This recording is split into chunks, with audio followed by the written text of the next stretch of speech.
Bien, por favor, acompáñenme en una lectura previa, la carta a los Efesios, capítulo 1. Efesios, el capítulo 1,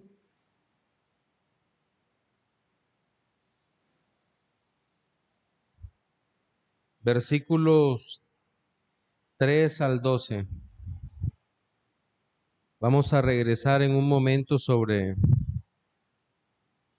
este texto, sobre este tema.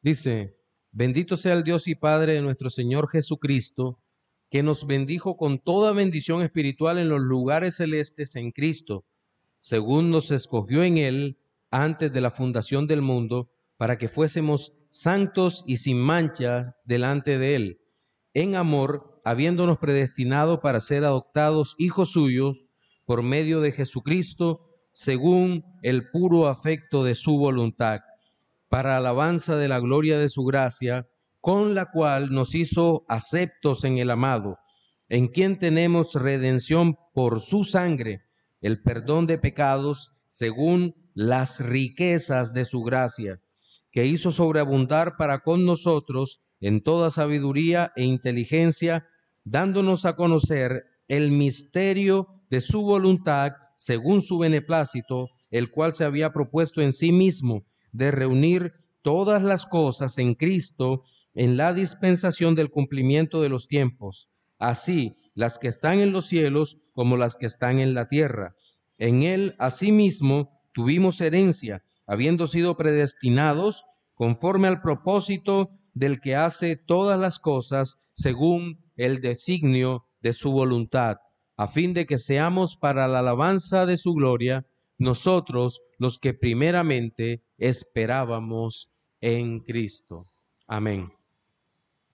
Bien, mis hermanos, entendemos. Gracias, pastor. Bien, hemos visto hasta ahora, o hemos estado hablando sobre las doctrinas de la soteriología. Y ayer cerramos haciendo una muy pequeña explicación en lo que tiene que ver en las confesiones de fe históricas, tanto Westminster como Londres 1689, la declaración que hacen basada en la escritura sobre el decreto de Dios. Pero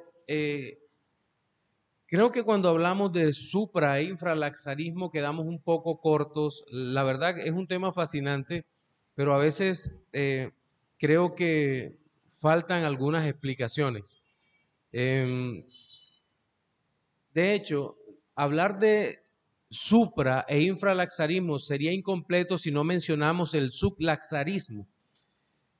Estos tres términos teológicos discutidos entre los grandes pensadores calvinistas se refieren todos tres a la predestinación. Todos tres tienen que ver con la predestinación de Dios de ciertos individuos para ser salvos. El término lapsariano está relacionado con la palabra inglesa laxe. La caída de la humanidad en el pecado fue un lapso, en el sentido de que fue un resbalón o una caída de su estado original de inocencia. Dios creó a Adán y Eva en un estado de inocencia y de ese estado de inocencia ambos cayeron, laxo cayeron. Bien. El enfoque del infralaxarismo, el sublaxarianismo y el supralaxarismo es la secuencia, el orden en que Dios determinó que sucedieran las cosas, en qué orden creó a la humanidad, permitió la caída, eligió a algunos para la salvación y proveyó la salvación para la humanidad. Bueno, en última instancia, estos son problemas que somos incapaces de comprender por completo porque realmente esto ocurrió en la eternidad, como bien lo sabemos, y nosotros somos seres temporales. De hecho, ahorita hablábamos sobre el tema del tiempo, que yo ayer les decía que no podemos definir el tiempo, pero tal vez la idea quedó incompleto porque empezamos a meditar. Pero el hecho es que los hombres vivimos en el tiempo. Dios es eterno, incluso Dios al hacerse hombre en Jesucristo se hace la persona de Cristo temporal. El sacrificio de Cristo ocurre en el tiempo, aunque el decreto haya ocurrido en la eternidad y desde la eternidad. Nuestra redención fue decretada desde antes de la fundación del mundo, es decir, en la eternidad. Pero la aplicación de la redención ocurre en el tiempo. Eso quiero que lo tengamos claro porque para que no haya confusiones. Somos seres temporales. El tiempo para nosotros que vivimos en la dimensión temporal no es una ilusión. Es una realidad que vivimos. Nosotros no podemos llegar después de 8 de la mañana, los que entramos a las 8, y decir, no jefe, lo que pasa es que el tiempo es una ilusión. Entonces el jefe te dice, bueno, tu trabajo se volvió una ilusión porque quedas despedido, ¿no? Entonces debemos ser muy cuidadosos en no relativizar las cosas. Seamos concretos, muy cuidadosos de que hay cosas que sí son relativas en la realidad, pero cuidado con relativizar todas las cosas, porque eso es de verdad un peligro. Bien, el orden del decreto según unos y otros proponentes. El infralaxarismo, es decir, los que creen que Dios decretó salvar a la humanidad después de la caída, ordenan el decreto de Dios de la siguiente manera. Dice, en primer lugar, Dios decretó la creación de la humanidad, de todos los hombres. En segundo lugar, Dios decretó que a la humanidad se le permitiera caer en pecado a través de su propia autodeterminación. A la humanidad Dios le permitió caer en pecado a través de su propia autodeterminación. Tercero, Dios decretó salvar a algunos de los caídos, mientras que a otros decidió pasarlos por alto. Ahorita en las doctrinas de la gracia, si logramos entrar hoy o si no mañana, vamos a ver algo que se conoce como doble predestinación. Pero desde ya quiero que usted medite en algo. La doble predestinación, es decir, la escogencia de unos para salvación y pasar por alto a otros, implica que esta doctrina no es simétrica. Es decir, Dios para salvar opera activamente en el corazón de unos, pero en los que decide de pasar por altos no opera para que sean malos, porque ya son malvados. Es decir, si Dios operara activamente en el corazón de unos para que fueran malos, Dios sería el autor del mal.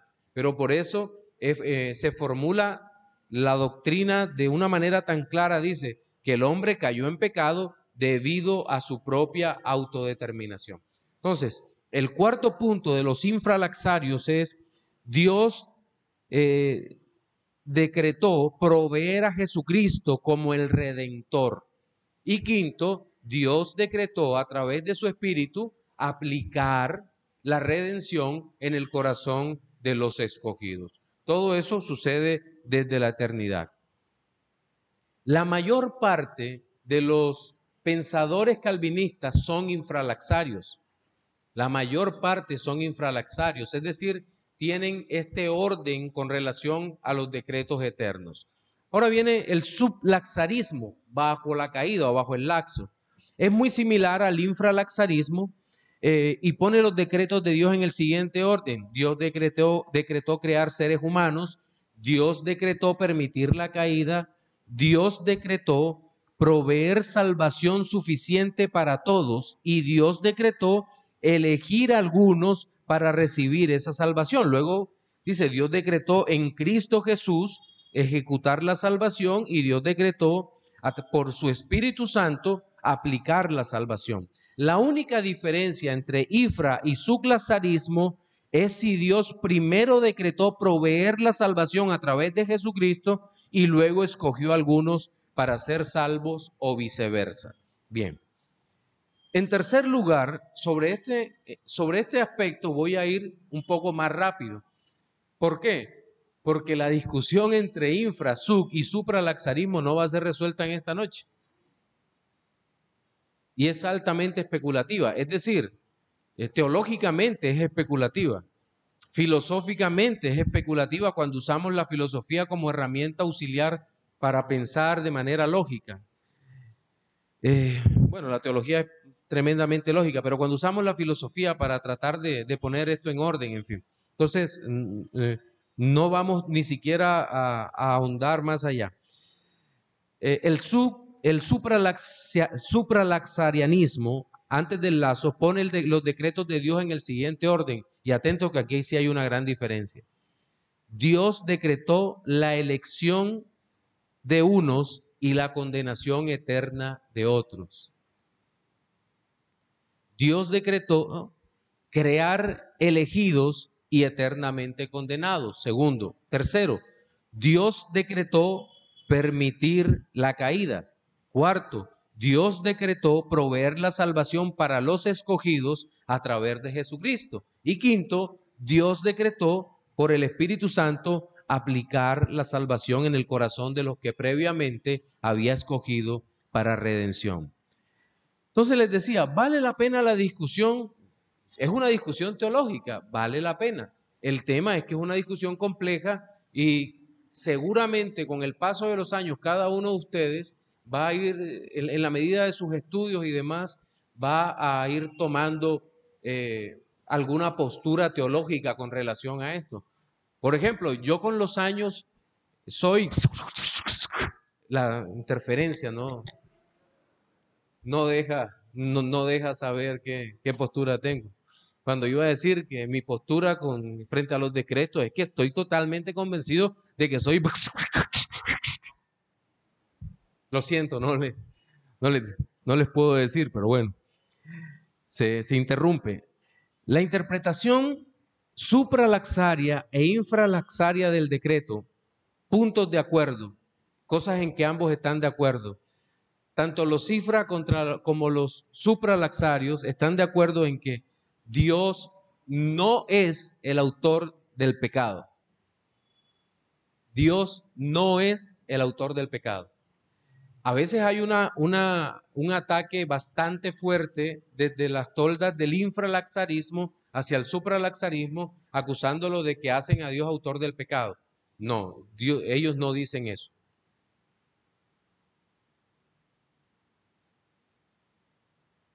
Segundo, que la escritura, no la filosofía, es la única fuente de nuestro conocimiento del decreto de Dios. Eso lo creen tanto supralaxarios como infra. Tercero, que la caída y el castigo del hombre no son simplemente el objeto del conocimiento previo de Dios, como dicen arminianos y semipelagianos, sino de su decreto y preordinación. Eso lo creen los infras y los supras.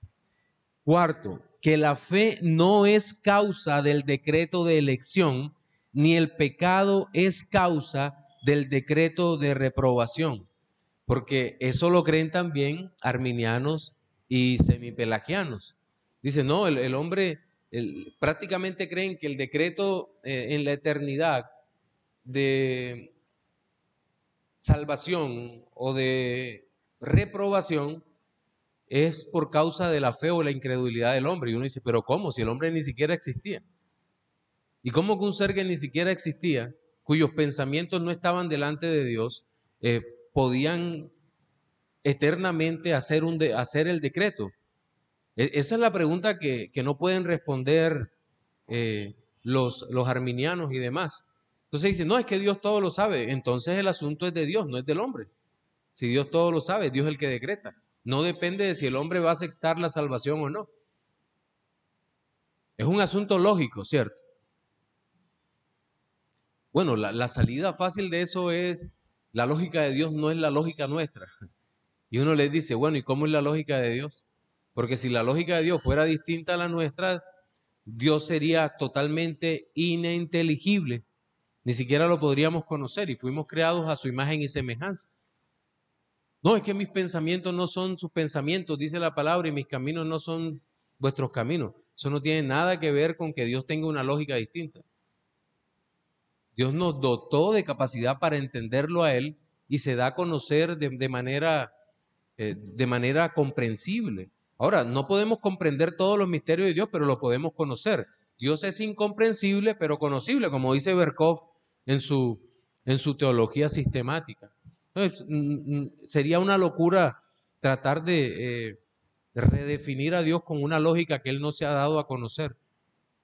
¿Cierto? Es verdad que Dios es demasiado inmenso, profundo y sabio para poder entender todas las cosas, pero eso no es cierto que en la medida que leemos más la Biblia conocemos mejor al Señor. Claro que sí. Puntos de desacuerdo.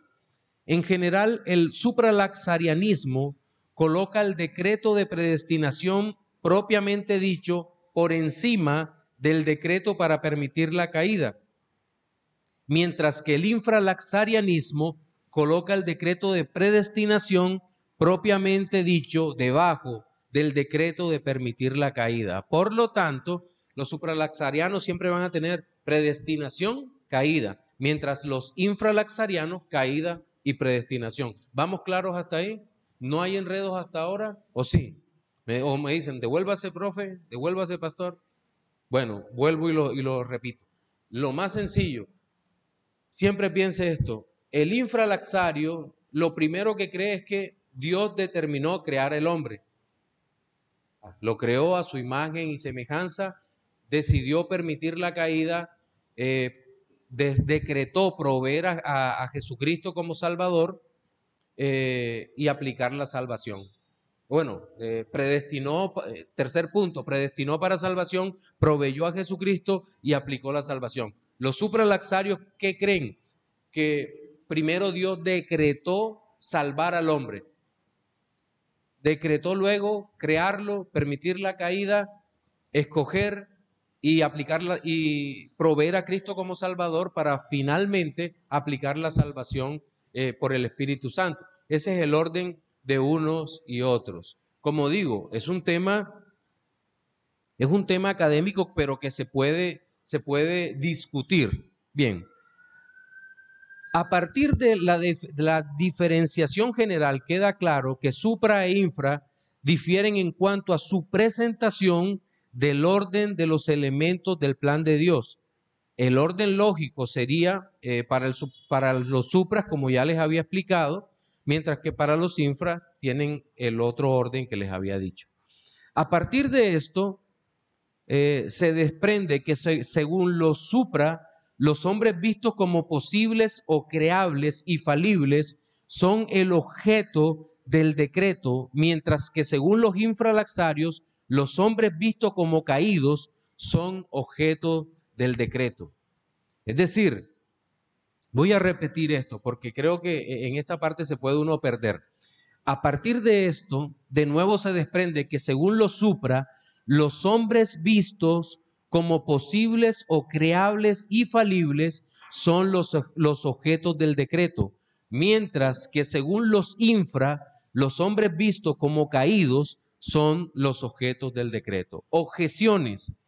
A los infralaxarios les dicen, la justicia de Dios no explica el decreto de reprobación.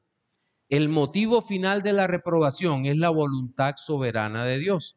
Eso es una objeción válida, porque dice, la justicia de Dios no explica el decreto de reprobación, es decir, un solo atributo.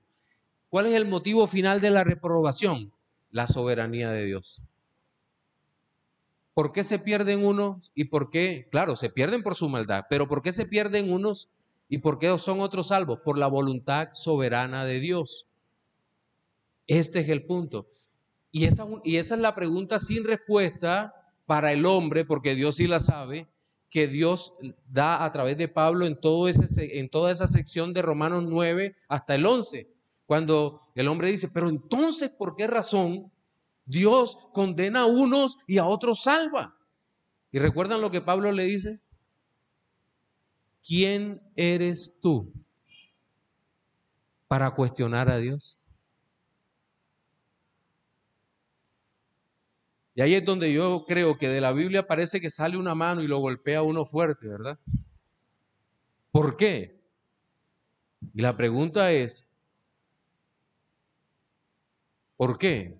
Pues porque Dios lo determinó. ¿Cuánto nos cuesta aceptar la soberanía de Dios? ¿Cuán difícil es aceptar la soberanía de Dios en estos casos? porque queremos todas las respuestas. Y honestamente, Dios da las respuestas si quiere.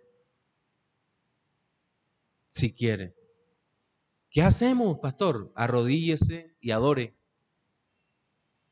porque no hay más que podamos hacer en este sentido. Otra objeción: con el fin de mantener la reprobación como un acto de justicia de Dios, el infra pone la reprobación después de la caída, como si el decreto de reprobación, como si en el decreto de reprobación Dios figuraba solo con el pecado original y no también con los pecados cometidos por los hombres, denominados pecados reales en el tiempo. Es que el decreto de reprobación del hombre malvado, según el infralaxario, se debe únicamente a la caída. ¿Y qué pasa con el resto de pecados? ¿Por qué el hombre es condenado? No solo es por la condición inicial caída, sino por todos los pecados. Y por eso es que la obra de Cristo es tan enorme, enorme. En la cruz se ve la grandeza del Señor Jesucristo cuando perdona no solo el pecado cometido en Edén, que trajo como consecuencia la naturaleza caída, sino que perdona todos los pecados cometidos por sus escogidos durante todo el tiempo. Y es que nuestra situación es terrible.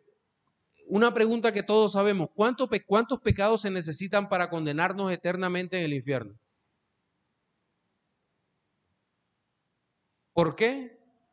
No es como me dijo un abogado cristiano, claro, él cree en la postura aniquilacionista, pero me decía, pero ¿cómo así? Ahí no hay proporcionalidad de la pena. Ponle que un hombre peque durante 80 años, ¿cómo lo vas a mandar a la eternidad condenado?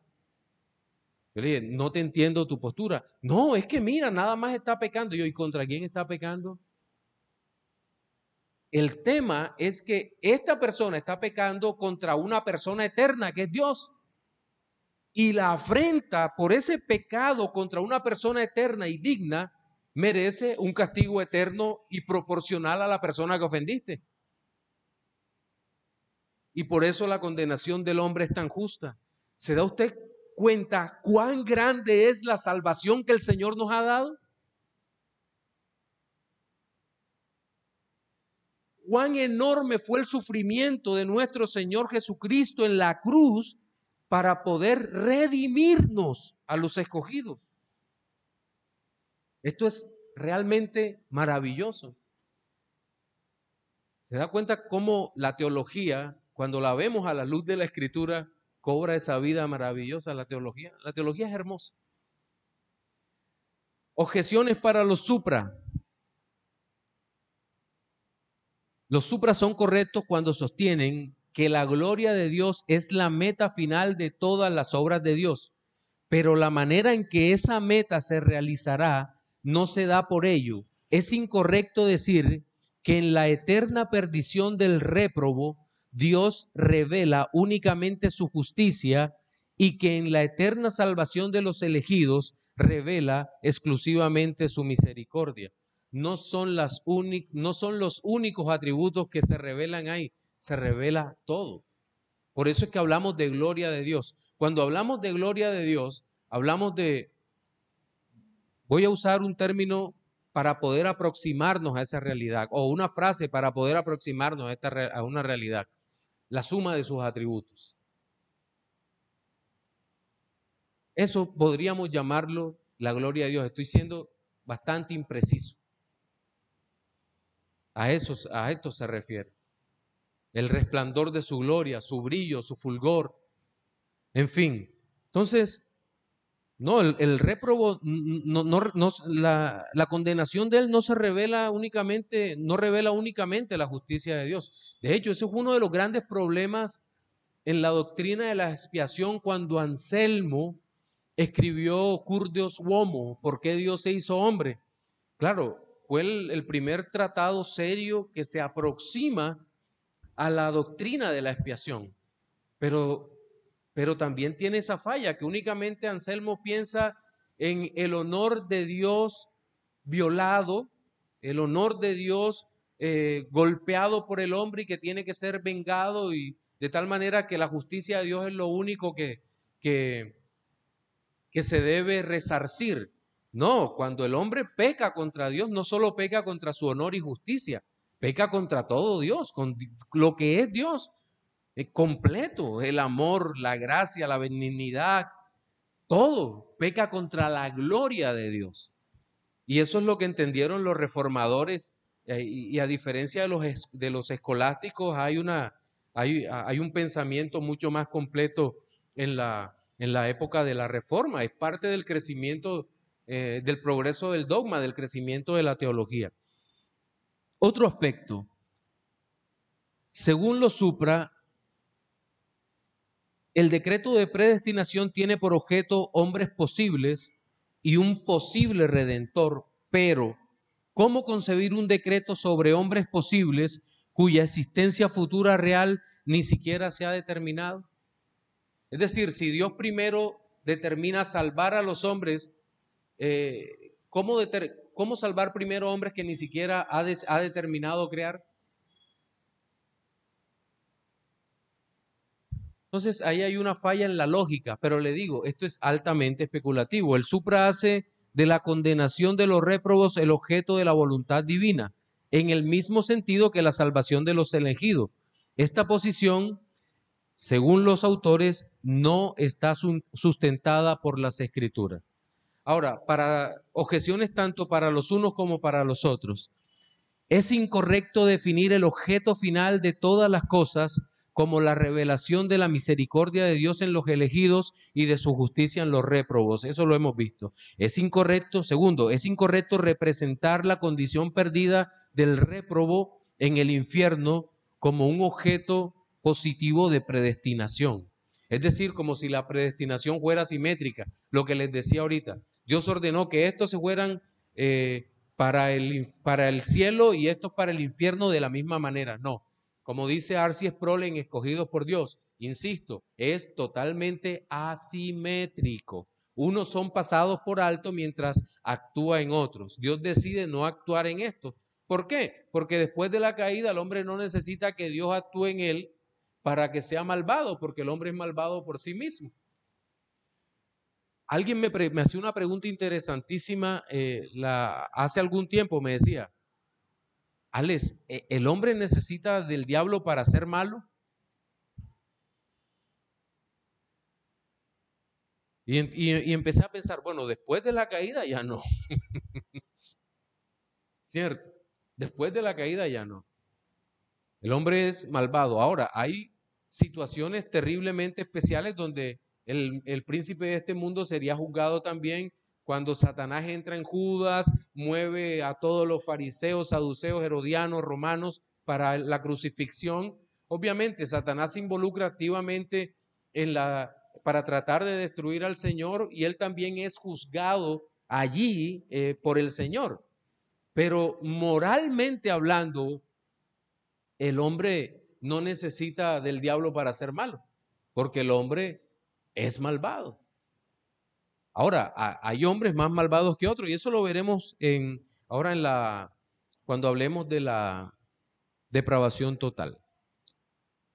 La predestinación a la muerte eterna no debe coordinarse con la predestinación a la vida eterna, porque mientras ciertos individuos constituyen el objeto de la reprobación, la raza humana bajo una nueva cabeza, incluso Cristo, es el objeto de la elección. Eso es una muy buena objeción. Tanto los supra como los infra yerran cuando consideran que los diversos elementos del consejo de Dios están relacionadas de manera subordinada entre sí. Quinto, ambos son unilaterales, supra enfatizando la soberanía de Dios, infra justicia, santidad, misericordia de Dios. La conclusión del autor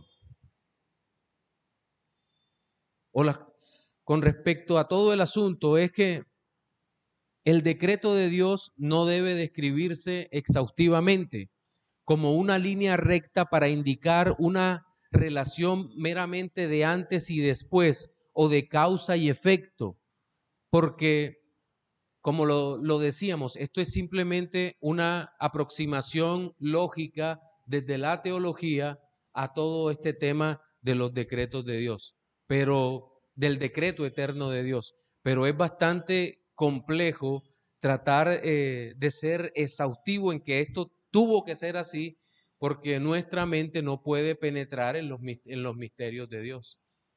Eso creo que estamos de acuerdo. ¿Alguna pregunta hasta ahora?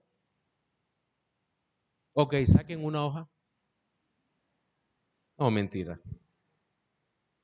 Bien, vamos a entrar entonces, tenemos todavía 5 minutos, al tercer contenido y vamos a hacer una muy breve introducción sobre las doctrinas de la gracia. Eh, Decíamos que, bueno, la soteriología, ok, hay, decíamos, 5 minutos de preguntas de cualquier tema relacionado con la soteriología. Si usted la tiene por ahí, puede hacerla, no hay problema. O si tiene algún aporte, un segundito, mi hermano, para que te lleven el micrófono, para que salga en el audio para quienes nos ven por Facebook.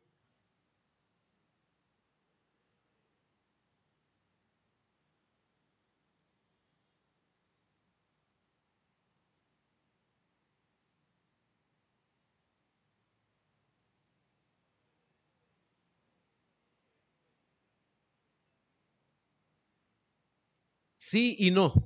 Todos los hipercalvinistas son supralaxarios, pero no todos los supralaxarios son hipercalvinistas.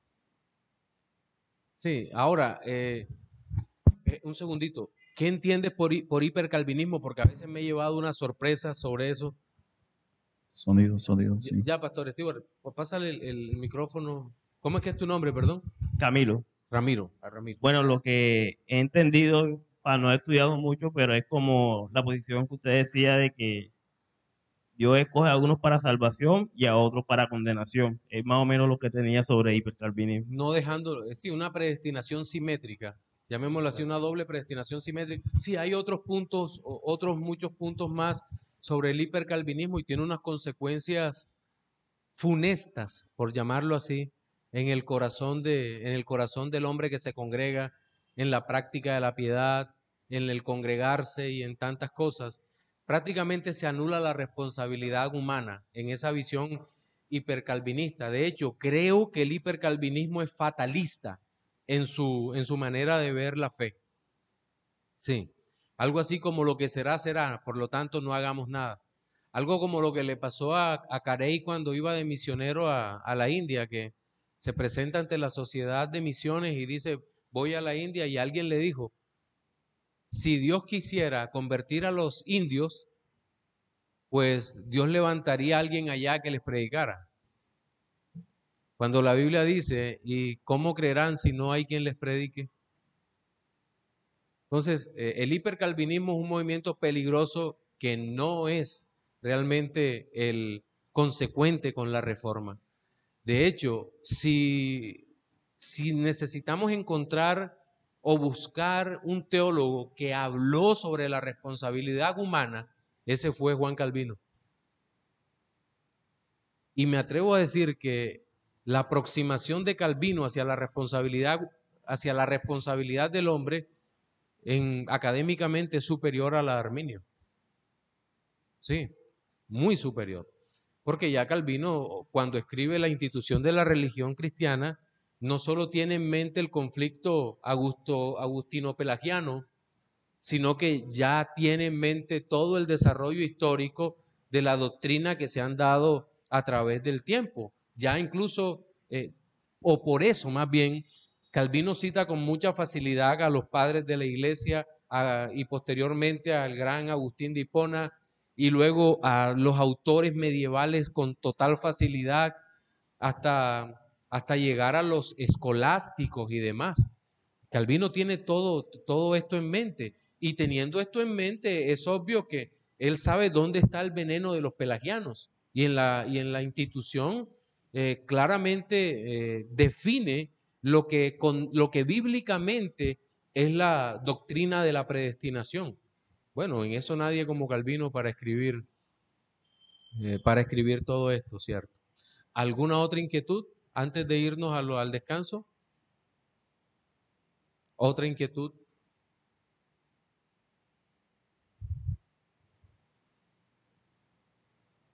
Buenas noches. Buenas Eh, noches. Respecto a la posición supra, usted ahorita hizo mención de que cómo va a crear Dios un plan de salvación si todavía ni siquiera había creado el hombre. Entonces mi pregunta es, ¿qué posibilidad hay en que, y qué pasa si él creó un plan de salvación antes precisamente porque al mismo tiempo había decidido sí crearlo? ¿Puedes ¿Sí me entiende? repetirme? Que no estoy entendiendo bien. O sea, la posición supra dice que cómo va a crear un plan de salvación si ni siquiera había decidido crear el hombre. Ajá. Y mi pregunta es como, o sea, ¿qué posibilidad habría de que creó un plan de salvación precisamente porque ya había decidido, o sea, sí había decidido crearlo? ¿Sí me entiendes? Es que puede ser. No te digo que no, porque, a ver, no es que sea, no es que tenga una posición neutral entre el IFRA y el supralaxarianismo, pero yo no veo problemas cuando los supras explican eso. Cuando empiezan a decir y dicen eso que tú acabas de decir, tú dices, tiene sentido. Tiene sentido. ¿Por qué? Insisto, esto es bastante especulativo. Y se acude demasiado a la filosofía para tratar, a la filosofía de la religión o la filosofía del cristianismo para tratar de explicar estos puntos. Entonces, entre infralaxarios hay personas que tienen una lógica impecable y te dicen, no, es que esto tuvo que ser así, pero entre los supra también. Sí. Entonces, ese es el asunto. Y como te digo, seguramente cuando tú sigas estudiando te vas a inclinar por uno u otro modelo. Pero bueno, la mayoría de los reformados son infralaxarios, la mayoría. Pero no significa que tengan razón. Sí. Entonces, ese punto, digamos lo que está ahí. Las confesiones de fe histórica parecen ser infralaxarias, pero estoy seguro que tanto en la Asamblea de Westminster como en los editores de la Segunda Confesión de Londres había autores de ambos lados. Pero no fue un tema que generara una discusión tan fuerte en ese momento. Esa discusión se ve más ya en los teólogos después del puritanismo.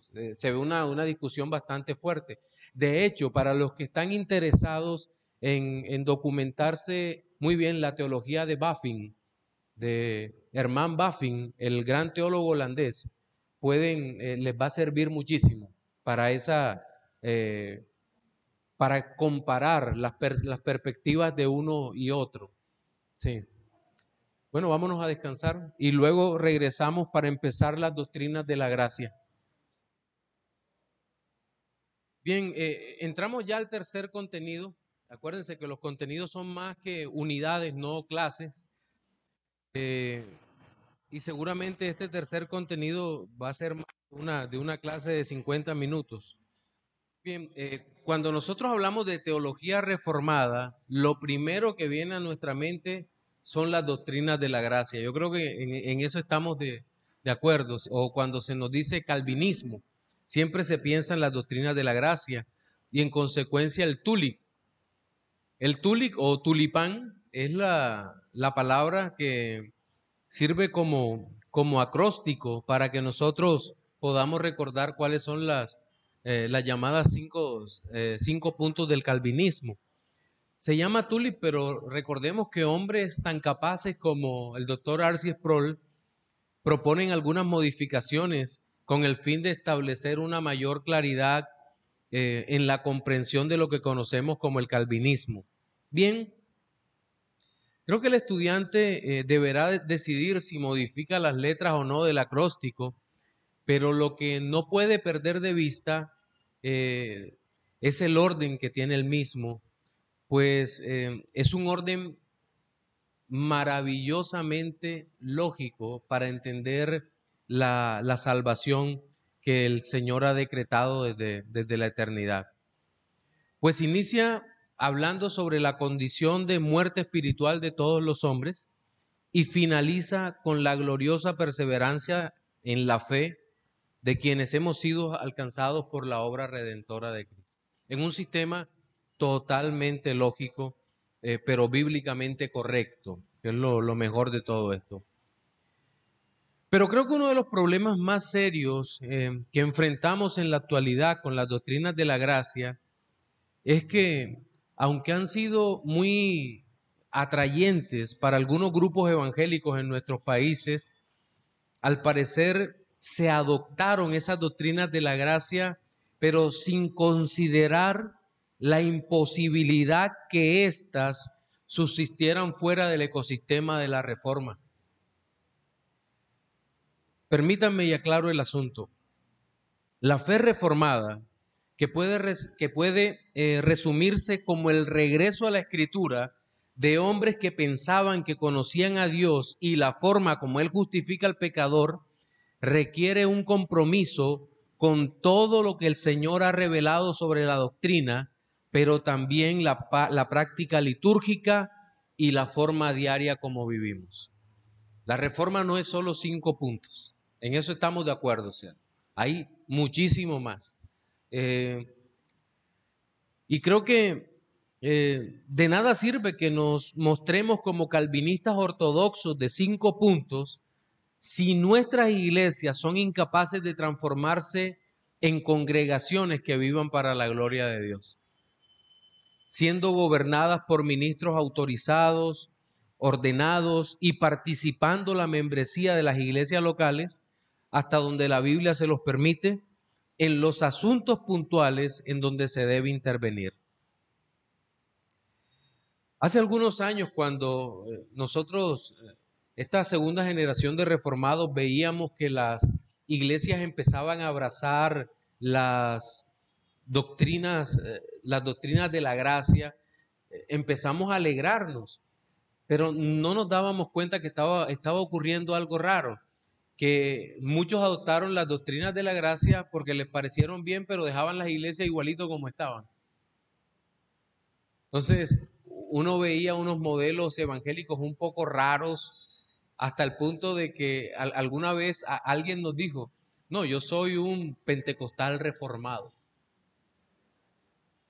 Dicen, bueno, pero eso es incompatible, eso no existe. Pero así ha pasado y hay problemas con la confesionalidad, con el principio regulador de la adoración, con el tema de constitución de membresía y tantas otras cosas. Pero regresemos entonces nuevamente a lo relacionado con las doctrinas de la gracia. Y para nosotros seguir hablando de este tema de las doctrinas de la gracia y la formulación de los denominados 5 puntos del calvinismo, disculpen, nosotros tenemos que empezar hablando de Arminio. Sí, para hablar el por qué aparecen estos 5 puntos del calvinismo, necesitamos hablar de Arminio. Arminio es conocido en el mundo de habla hispana como el opositor principal a la doctrina soteriológica de Juan Calvino. Sin embargo, es muy poco conocido por quienes critican su postura y paradójicamente también por la gran mayoría de aquellos que defienden su legado. Pocos tienen presente que Arminio fue un alumno muy destacado y brillante de la doctrina reformada. Arminio en sus inicios fue un reformado, pero por esta y muchas razones vale la pena comprender su vida.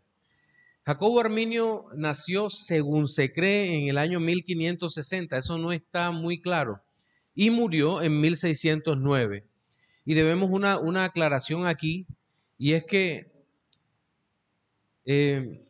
Arminio, en primer lugar, nació en Holanda. Probablemente su padre fue un herrero que hacía espadas y armaduras, y murió antes del nacimiento de Arminio, dejando a su madre viuda al cuidado de varios niños.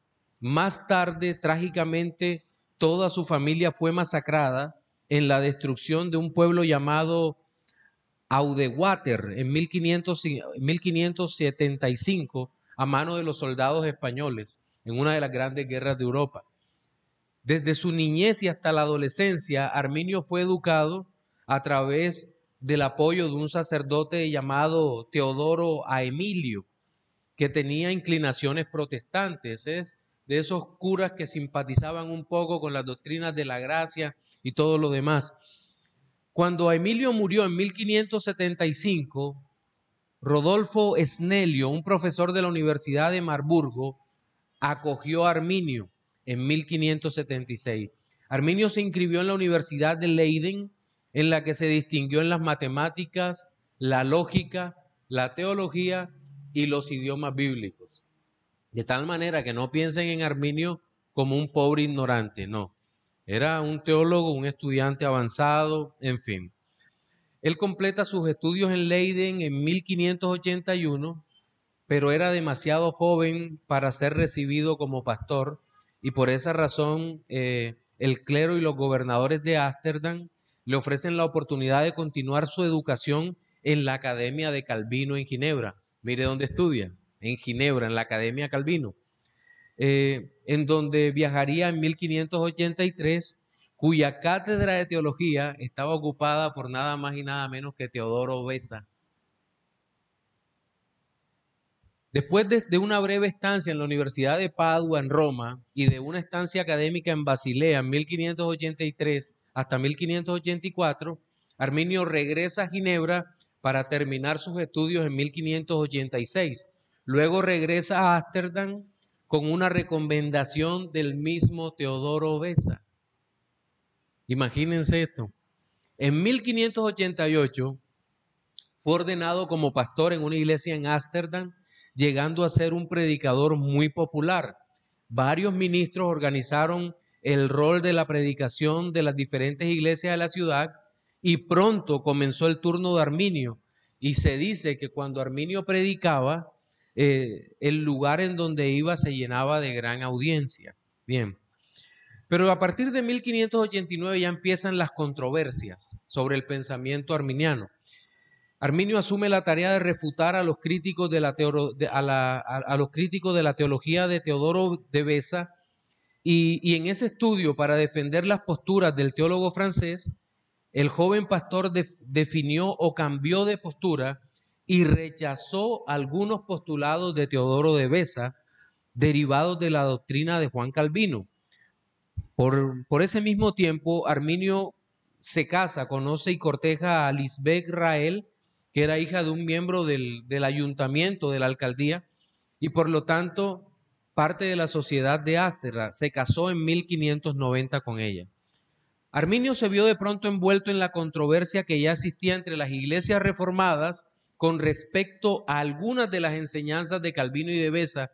Su principal opositor en este tiempo fue Pedro Plancio, un pastor que acusó a Arminio de pelagiano y de ser demasiado dependiente de los padres de la iglesia, desviándose así de la confesión belga, que era la confesión que tenían las iglesias reformadas en ese momento de la historia, y del catecismo de Heidelberg.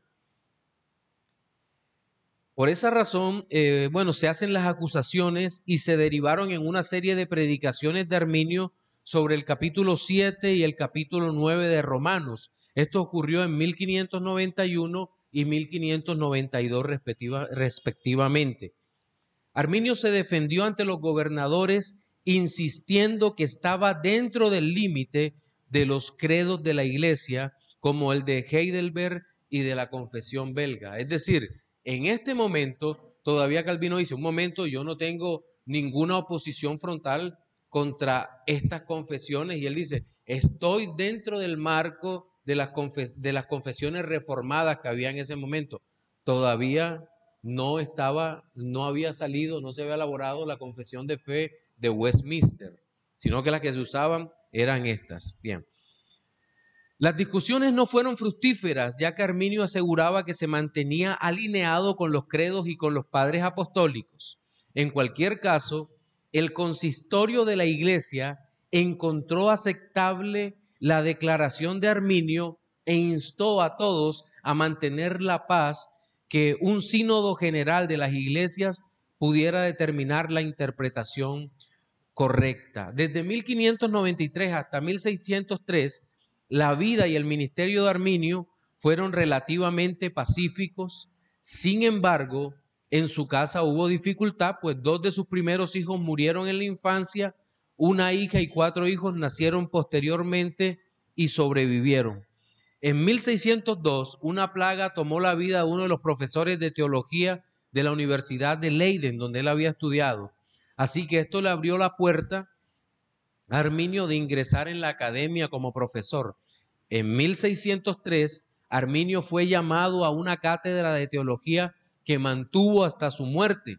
Estos últimos 6 años de su vida estuvieron dominados por la controversia teológica, en particular por sus disputas con Francisco Gomaro, entre su colega en Leiden.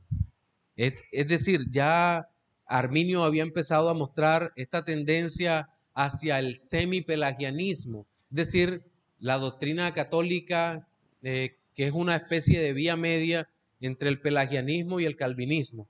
Entonces, Calvino se mostraba muy cercano a esto. Arminio, gracias. Uy, dije una herejía histórica. A principios de 1605, en medio del ambiente de la guerra por la independencia de los territorios de Holanda, de España y de los debates sobre la separación de la Iglesia con el Estado, se acrecentaron las controversias en todos los ámbitos de la sociedad, incluyendo en el campo de la teología. Las posturas se polarizaron y surgió un nuevo debate sobre las posiciones de Arminio. Esta batalla fue liderada por Gomaro en contra de los cuestionamientos que Arminio hacía de algunos temas teológicos y políticos. Arminio insistió en que un sínodo nacional debería ser convocado y que debería tener el poder de revisar las confesiones. Miren, aquí ya hay un problema serio. ¿Por qué razón? Y esto es una pregunta de reflexión teológica. ¿Por qué razón no se deben corregir las confesiones históricas?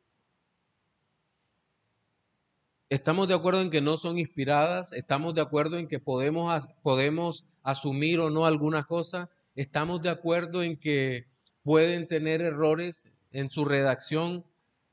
Estamos de acuerdo en todo eso, ¿cierto? De hecho, históricamente a las confesiones de fe se les llama documentos de segunda autoridad, porque la primera gran autoridad sobre todas las cosas es la palabra de Dios. Pero ¿por qué razón no se deben revisar las confesiones de fe para cambiar artículos, párrafos y capítulos?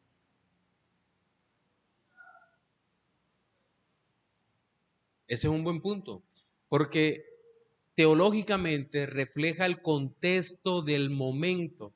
Eso es una gran realidad. Y el segundo punto es que las confesiones de fe te conectan con tu legado histórico. Te conectan con el legado histórico. Los presbiterianos se identifican, dicen, nuestra confesión de fe es Westminster. Westminster. Ya, y ahí hay una situación particular. Los reformados anteriores a ellos utilizan la confesión de fe de los Países Bajos o el catecismo de Heidelberg. Nosotros, bautistas reformados, usamos la confesión de fe de Londres de 1689. Los confesionales utilizan la de Savoy.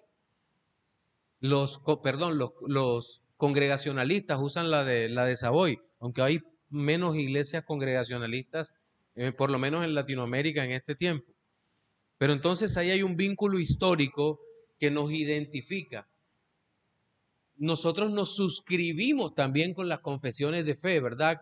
Y nuestras suscripciones, aunque son totales, no son absolutas. Es decir, hoy creo que ningún presbiteriano que defienda la confesión de fe de Westminster está de acuerdo con el capítulo del magisterio civil, de que el Estado existe para defender a la iglesia. Ninguno lo va a aceptar. Por esa razón, en la segunda confesión de Londres de 1689, ese capítulo fue quitado, precisamente por estas cosas, ¿verdad? Pero entonces, ya volviendo al tema de Arminio pedía revisar las confesiones, lo cual podría ser bastante peligroso en ese momento. Arminio era considerado un hombre de temperamento moderado. se vio obligado a participar en la controversia contra su propia elección y anteriormente había afirmado la visión calvinista de la predestinación, la cual todos conocemos, pero gradualmente comenzó a tener dudas sobre la predestinación absoluta del Señor y empezó a mirar el elemento humano como algo que definía la salvación. Empezó a mirarla con ese sinergismo del que hablábamos ayer, que lo miraba el catolicismo romano, y empieza ese acercamiento progresivo hacia ese movimiento, hacia esa forma de pensamiento que fue rechazada. Arminio consiguió una audiencia ante el Tribunal Superior en el año 1608, en el que él y Gomaro hicieron sus declaraciones de sentimientos. Finalmente, en 1609, los Estados Generales pidieron a Arminio y a Gomaro que asistieran a una conferencia amistosa para resolver las controversias. Sin embargo, no pudo concluirse, ya que Arminio se enfermó demasiado y no pudo continuar, viéndose obligado a regresar a casa. Los funcionarios ordenaron que Arminio y Gomaro presentaran sus opiniones por escrito dentro de los 14 días siguientes. Gomaro entregó su trabajo a tiempo. Arminio nunca terminó el suyo porque murió el 19 de octubre de 1609. Su cuerpo fue sepultado debajo de las losas de la iglesia Pietersker en Leiden. Digamos que hasta aquí no había mucho que decir sobre la vida de Arminio, unas posturas inconformes con el calvinismo. Digamos que fue casi todo una discusión académica que ocurría a nivel de universidad y a nivel de teólogos que estaban muy familiarizados con todo esto.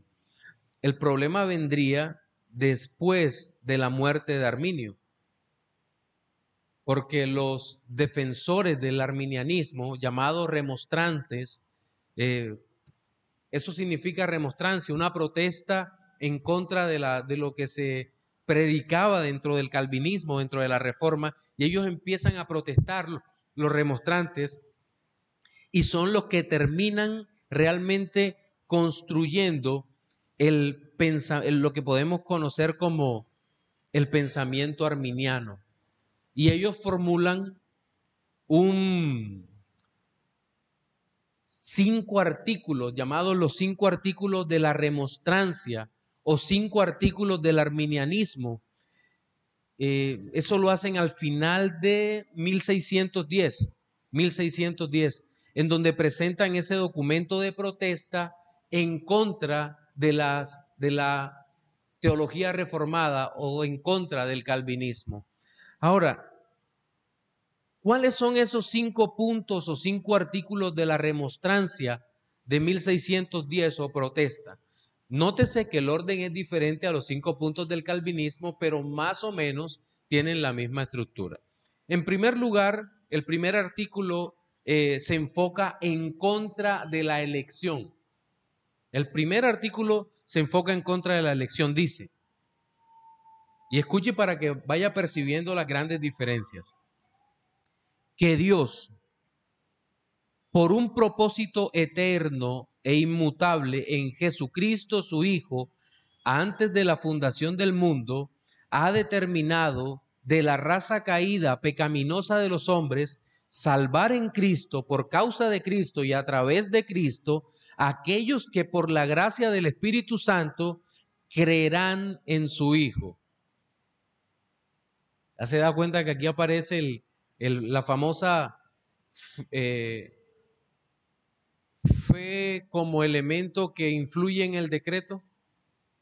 Creerán en su Hijo Jesús y perseverarán en esta fe y obediencia de fe por esta gracia hasta el fin. Y, por otra parte, dejar a los incorregibles e incrédulos en el pecado y bajo la ira y condenarlos como alienados de Cristo, según la palabra del Evangelio en aquí sí perdí la cita. Bueno, pero dice, el que cree en el Hijo tiene vida eterna, y el que no cree en el Hijo no verá la vida eterna, sino que la ira de Dios permanecerá en él, y según otros pasajes de la Escritura. Ese es Juan 3:18, creo que es Juan 3:36. Ok, bien.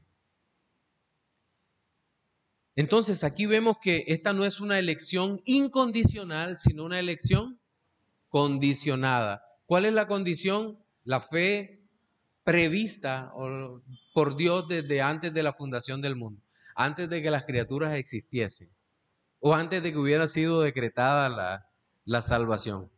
El segundo artículo habla acerca de la expiación. Dice que de acuerdo con esto, Jesucristo, el Salvador del mundo, murió por todos los hombres y por cada hombre, de modo que ha obtenido para todos ellos, por su muerte en la cruz, la redención y el perdón de los pecados. Aún así, nadie realmente disfruta de este perdón de pecados, excepto el creyente, según la palabra del Evangelio en Juan 3:16. La repito, que de acuerdo con esto, Jesucristo, el Salvador del mundo, murió por todos los hombres y por cada hombre, de modo que ha obtenido para todos ellos, por su muerte en la cruz, la redención y el perdón de los pecados. Aún así, nadie disfruta de este perdón de pecados, excepto el creyente, según la palabra del Evangelio en Juan 3:16. Entonces aquí no está hablando de una expiación particular para los escogidos, sino una expiación universal. Ya veremos por qué esto bíblicamente no es así. Bien, el tercer aspecto que ellos tocan es la depravación total de la humanidad. Dice que el hombre no posee gracia salvífica en sí mismo, ni tampoco de la energía de su libre voluntad, albedrío, en la medida que él, en su estado de apostasía y pecado, puede ni pensar, desear, ni hacer nada realmente bueno, como la fe salvífica eminentemente es, sino que es necesario que éste sea nacido de nuevo en Cristo a través de su Santo Espíritu y renovado en la comprensión, inclinación o voluntad y en todos sus poderes, de manera que ésta pueda correctamente entender, pensar, desear y efectuar lo que es realmente bueno conforme a la palabra de Cristo. Juan 15:5, separados de mí, nada podéis hacer. Es parecido, pero no igual. Cuidado, nosotros creemos en una depravación total y en la imposibilidad de buscar a Dios, pero ya sabemos que dentro del arminianismo se cree que el hombre de alguna manera está dotado para buscar a Dios, por la idea de fe. ¿Se acuerdan que ayer hablábamos sobre en el ordo salutis arminiano sobre dónde ellos ubican la fe? ¿La ponen antes o después del nuevo nacimiento? Entonces, ese es el problema. Piense siempre en eso. Esto es una depravación rara, ¿cierto? Artículo 4, acerca de la gracia.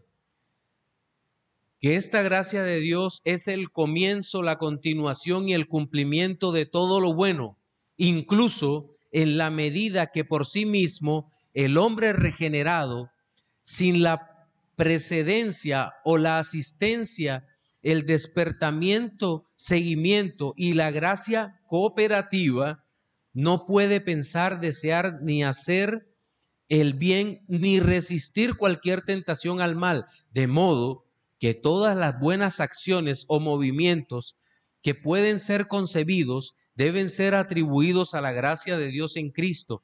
Sin embargo, en respecto al modo de operación de esta gracia, esta no es irresistible, dicen los arminianos, puesto que ha sido escrito concerniente a muchos que estos han resistido el Espíritu, y mencionan Hechos 7 y otros lugares. Entonces, para ellos la gracia es resistible, no es irresistible. Y ayer explicábamos en qué sentido Esteban dice eso en Hechos capítulo 7, que le está diciendo a incrédulos que están resistiendo al Señor, pero que realmente donde el Señor desea entrar, donde al corazón que Dios decide entrar, simplemente va a entrar, porque nadie puede resistir la gracia de Dios. En el artículo 5, la seguridad en Cristo y el Espíritu, dice que aquellos que están incorporados en Cristo por una fe verdadera y de esta manera se han hecho partícipes de su Espíritu vivificante, tienen por lo tanto pleno poder para luchar contra Satanás, el pecado, el mundo y su propia carne, y para ganar la victoria, siendo bien entendido que esto es siempre a través de la gracia asistente del Espíritu Santo y que Jesucristo les asiste por medio de su Espíritu en todas las tentaciones, extendiendo a estos su mano, y si solo están listos para el conflicto y desean su ayuda y no están inactivos, les impide caer, de modo que ellos por ninguna artimaña o poder de Satanás pueden ser engañados ni arrancados de la mano de Cristo, según la palabra de Cristo en Juan 10:28. Nadie los arrebatará de mi mano. Y aquí viene el pero si son capaces, si por negligencia de abandonar de nuevo los primeros comienzos de su vida en Cristo, regresando nuevamente a este malvado, a este mundo presente malvado, de apartarse de la santa doctrina que les fue dada, de perder una buena conciencia, siendo desprovistos de gracia, eso debe ser determinado más particularmente de las Sagradas Escrituras, antes de que puedan enseñar esto con la plena persuasión de sus mentes. Según este artículo, el creyente puede caer total y definitivamente de la gracia. Pero nosotros entendemos por la Escritura que realmente los hijos de Dios no pueden caer, porque ¿qué pasa si alguien que se dice cristiano cae total y definitivamente? Nunca había sido cristiano. Nunca. Porque el sello del Espíritu Santo sobre el corazón del creyente es una realidad.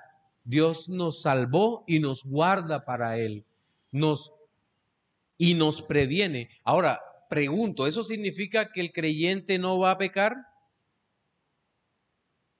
No, eso no significa que el creyente no va a pecar. Eso significa que aunque el creyente pecare, volverá arrepentido a Cristo y no caerá total y definitivamente. Ahora, cualquiera pensaría que esta doctrina es más liviana que la doctrina calvinista de la perseverancia de los santos, pero esto es terriblemente legalista. Terriblemente legalista, porque le dice al hombre, si el creyente cae, prácticamente no hay esperanza de que vuelva a regresar. Te lleva a un legalismo terrible, a un perfeccionismo absurdo, y terminan los hombres de muchas maneras poniendo las condiciones para cómo el hombre debe ser salvo o cuál es la forma o las obras que el hombre debe hacer para ser salvo. ¿Hay alguna inquietud hasta aquí?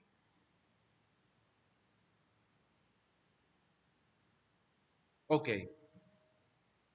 Veamos entonces una breve perspectiva histórica de la teología reformada. Perdón.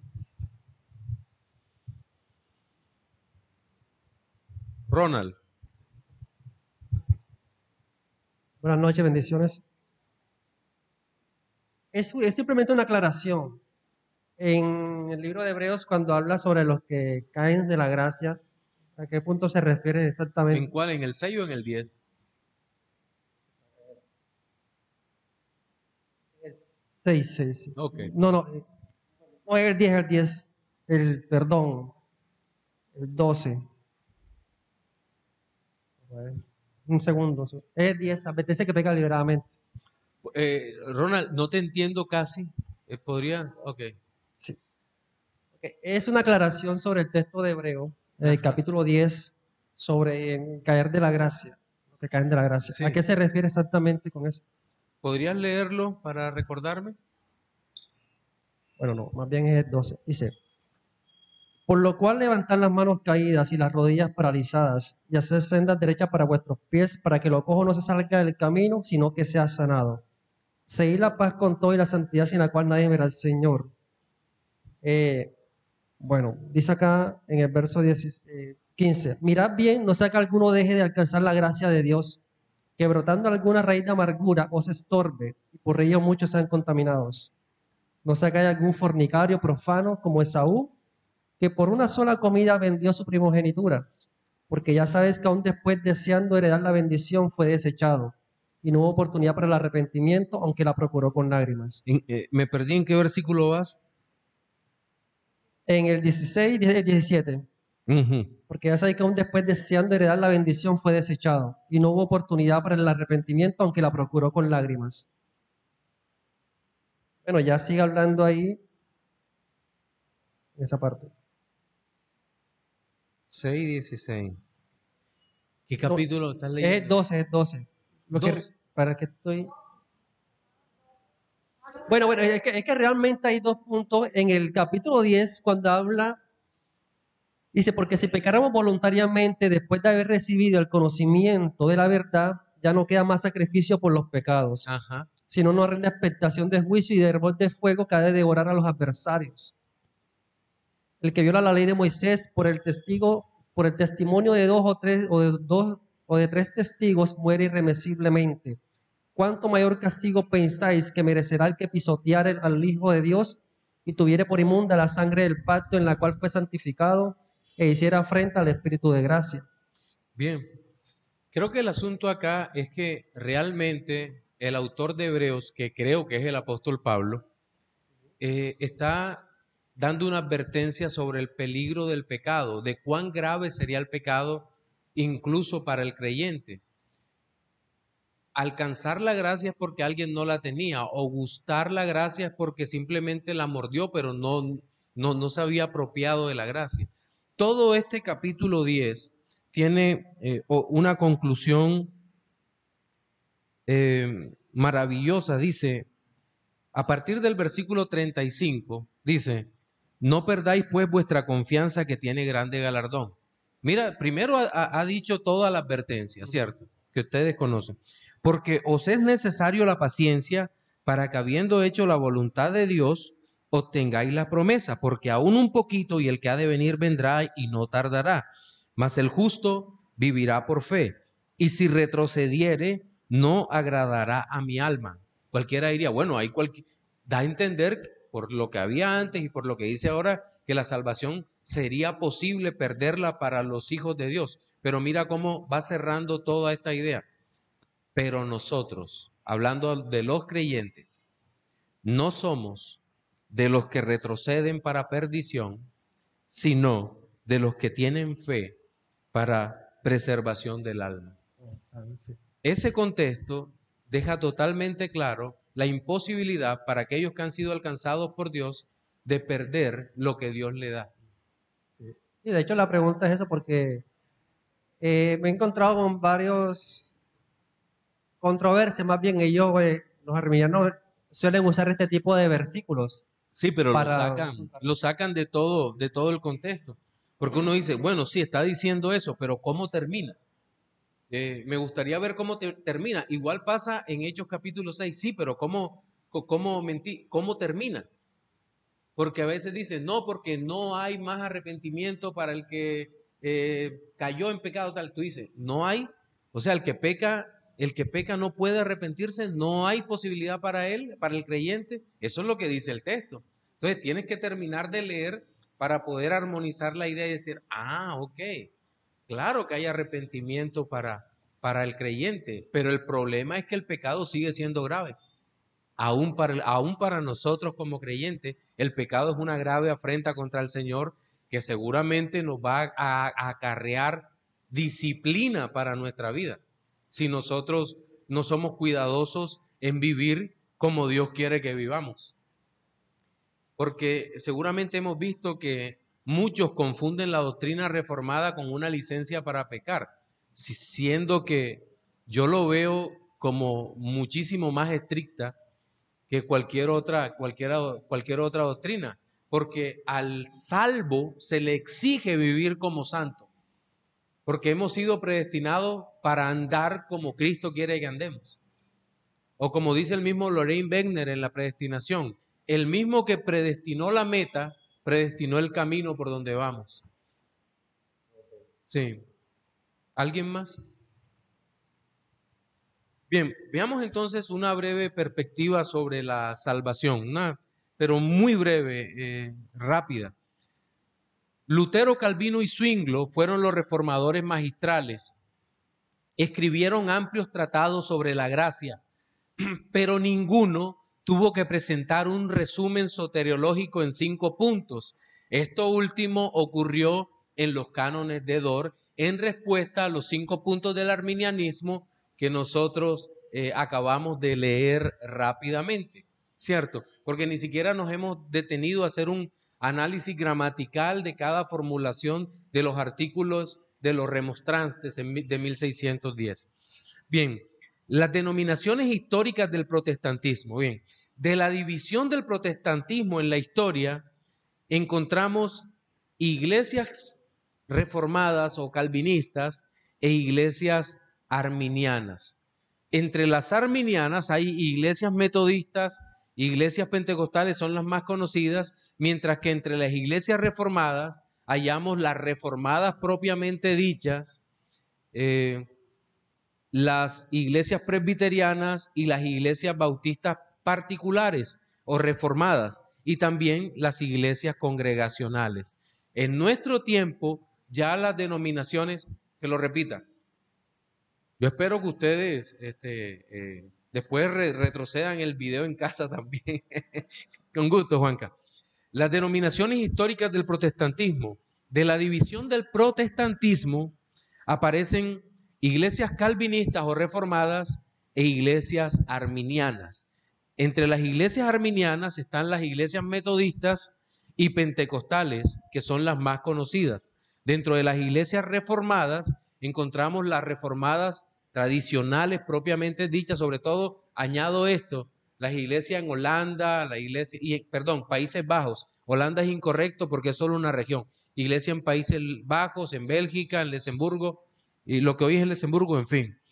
Luego aparecen las iglesias presbiterianas, que sería la iglesia escocesa, básicamente, y las iglesias bautistas particulares o bautistas reformadas, propiamente dichas, y también iglesias congregacionales.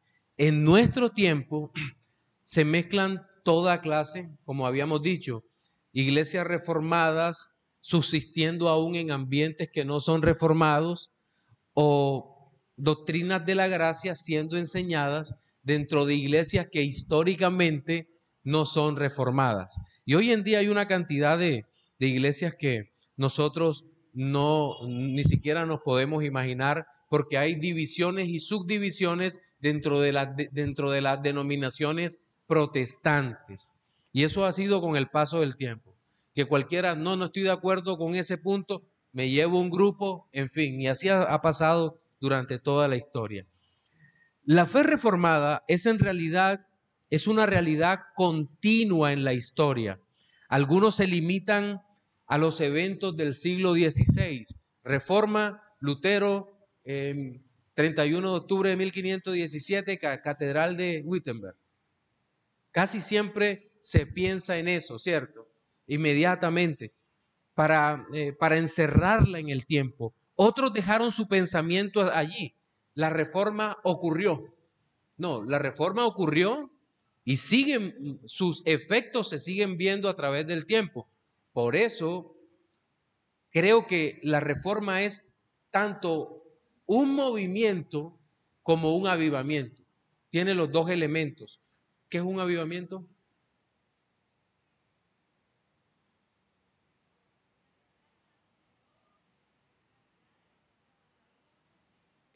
Eso es un resultado del avivamiento, bien. Pero alguien más tendría... ¿Ah? ¿Qué más? Aparte de eso, de volverse a la escritura, ¿qué más? Sí. Bueno, algunos autores dicen despertar y luego el avivamiento. Pero el avivamiento, muchos lo definen como una visitación especial del Espíritu Santo de Dios para dar a conocer las grandes verdades de la Biblia. Es solo una definición entre varias que hay, que tiene como resultado lo que mi hermana dijo, lo que Oscar dijo, la vuelta a la escritura, conversiones masivas, eso ocurre y de hecho muchos de los grandes autores claman por un avivamiento. ¿Y eso pasó en la Reforma? ¿Pasó eso? Sí, no le dé miedo decir, sí pasó en la Reforma. Entonces la Reforma en ese sentido es un avivamiento, pero es un movimiento también porque su continuidad no se ha detenido. Nosotros vemos los reformadores magistrales, después llegó la segunda generación de reformadores, los discípulos de Calvino, los discípulos de Lutero, una parte de los discípulos de Zwinglio, las iglesias reformadas en los Países Bajos, las iglesias reformadas en Inglaterra y Escocia o en toda la isla de la Gran Bretaña. Sí, menos en el Reino Unido. Sabemos esa división, ¿verdad? Gran Bretaña, en la Gran Bretaña es la isla donde está Inglaterra, Gales y Escocia, y en la isla de al lado está Irlanda del Norte e Irlanda, pero el Reino Unido es Irlanda del Norte más Inglaterra, Gales y Escocia. Queda por fuera la Irlanda que está hacia el sur.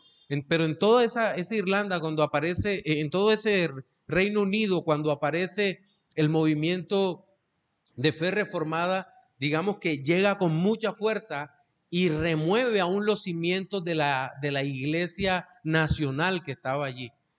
Pero la reforma recorrería no solo toda Europa, sino que saltaría con los puritanos hacia los Estados Unidos. De tal manera que había puritanos en Europa, especialmente en Inglaterra, en Holanda, en fin, y había los puritanos en los Estados Unidos que prácticamente son los encargados de fundar esa gran nación. Sí, y ahí se empiezan todos estos movimientos que traen la continuidad del movimiento y el avivamiento reformado. Y llegan, y en los Estados Unidos se plantarían muchas iglesias reformadas, aunque hoy en día se ha visto bastante reducido, porque ¿cuál es el movimiento que hoy en día es mayoritario en ese país? El pentecostalismo y el carismatismo. Siguen siendo, aunque, y cualquiera diría, no, las iglesias bautistas del sur son muy grandes. Sí, pero las iglesias bautistas del sur en este momento son iglesias, muchas de ellas se caracterizan por ser pentecostales. Entonces, podemos decir que hay un cristianismo en crisis, sí, desde la perspectiva nuestra, y nos desespera y todo lo demás, pero Dios jamás pierde el control de todo. Dios está sentado en su trono y gobierna con poder y Dios sigue siendo Dios. Y esto es así, es una realidad que no vamos a ignorar. Ahora, ha habido muchísimas situaciones dentro de la fe reformada que han hecho que se debilite el cimiento de la fe reformada. Por ejemplo, la aparición del liberalismo teológico en el siglo XIX en Europa. Todo este movimiento humanista que se apartó de la Biblia, que empezó a ser influido por teorías evolucionistas, por la negación de la inspiración de las Escrituras, en fin, todo eso trajo debilidad a la fe reformada como tal. Pero nosotros vemos los movimientos fundamentalistas en sentido positivo. En la década de los 20 aparece la figura del presbiteriano J. Gresham Machen y con ese fundamentalismo lucha en contra del liberalismo teológico, mostrando nuevamente que la fe reformada es una fe bíblica, seria, y a partir de ahí se empieza nuevamente a levantar la fe reformada. Y en nuestros días, ¿qué podemos decir? Hay un despertar de la fe reformada muy fuerte en América Latina. Y nosotros en Colombia hemos sido bendecidos por Dios por todo esto, porque incluso los que vienen desde afuera dicen, wow, ¿qué está pasando en Colombia? Iglesias reformadas donde nosotros ni siquiera pensábamos. Hoy en día, parece mentira, maestros de Colombia estamos yendo a enseñar doctrina reformada hacia los Estados Unidos y Europa. Maestros de Latinoamérica estamos saliendo a enseñar en otros lugares. Realmente Dios ha sido bueno con nosotros en este sentido. Pero creo que también que hay otro punto, antes de dejarles espacio a ustedes para preguntas, hay otro punto que necesitamos tener claro. Y es que lo que nosotros conocemos como fe reformada no es más que el evangelio de la bendita palabra de Dios, que la obra de Cristo. No es más que eso. Fe reformada es eso, solo que nosotros lo llamamos así. Un amigo que él tiene una página que se llama reforma.net.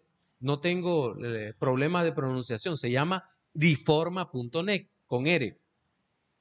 Él se llama Paulo Castellina y hoy en día está como ministro en Inglaterra, pero él es italiano. Y en uno de los artículos de reforma.net, él escribe eso, dice, la fe reformada no es más que el evangelio de Jesucristo predicado mostrado en la Escritura. Y él muestra la continuidad histórica de la fe reformada. Dice, la fe reformada, sí, la revelación bíblica se cierra con el escrito del último de los apóstoles vivos, que fue el apóstol Juan, año 95 de nuestra era, ¿cierto? Pero históricamente nosotros vemos los pensadores patrísticos predicaron el evangelio, la palabra de Dios, y por supuesto el gran San Agustín. Posteriormente hubo otros hombres, muchos de ellos ni siquiera son conocidos en este tiempo, y llegamos hasta los escolásticos, Tomás de Aquino, Anselmo y tantos otros. Pero la continuidad histórica del evangelio aparece allí relatada. De hecho, hay un libro que recomiendo, se llama, se me olvidó. El libro es escrito por Manfred Svensson, un escritor chileno con raíces suizas, creo que es, y habla sobre la continuidad histórica del pensamiento cristiano. Ahora en el descanso voy a tratar de mirarlo, o si alguno de los que nos está viendo recuerda el título del libro, pero es un libro excelente porque habla de doctrina protestante o fe reformada a través de toda la historia y nos muestra cómo jamás el Señor se ha dejado sin testimonio. Dios no se ha dejado sin testimonio, sino que Él sigue dando testimonio sobre su propia gloria dentro del tiempo. ¿Preguntas hasta acá? Que ya llevamos bastante tiempito. ¿Preguntas hasta acá? Jorge.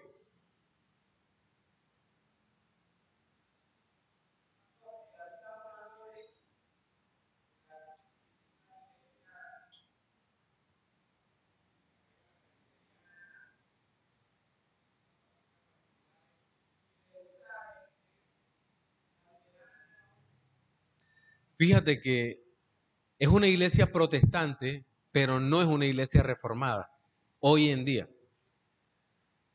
Ellos tienen la confesión de fe de ellos favorita es la fórmula de la concordia. Y en la fórmula de la concordia te darás cuenta que hay bastantes diferencias, empezando por el tema episcopal. Ellos siguen ordenando episcopos como los anglicanos. En ese sentido, un solo ministro, pero hay muchísimas más cosas. De hecho, con los pocos ministros luteranos que he tenido la oportunidad de hablar, algunos admiran el enfoque que tenemos las iglesias reformadas en las doctrinas de la gracia. Y según me dicen algunos, dicen, hemos perdido el centro de lo que Lutero enseñaba, porque nos hemos desviado más hacia un legalismo extraño. O sea, hoy en día está pasando eso. De hecho, hace algunos años estaba predicando en Bogotá, en Gracia y Amor, y llegó un señor luterano y me miraba con ojos así, pero sorprendido. Me decía, esto de la gracia es una bomba, pastor. Yo nunca había escuchado esto. Y yo le decía, ¿vienes de una iglesia luterana y no has escuchado? Me decía, no he escuchado la forma como se predica la gracia en las iglesias reformadas. Ahora, si hablamos de la actualidad de las iglesias luteranas, Acuérdate que ellos están ordenando mujeres homosexuales en el púlpito. Están aceptando matrimonios entre personas del mismo sexo. Sí, sé que no son todos, pero ya lo están publicitando y eso ha sido realmente terrible lo que está ocurriendo. Sí. ¿Alguien más? ¿Micrófono acá? Se quedó sin batería.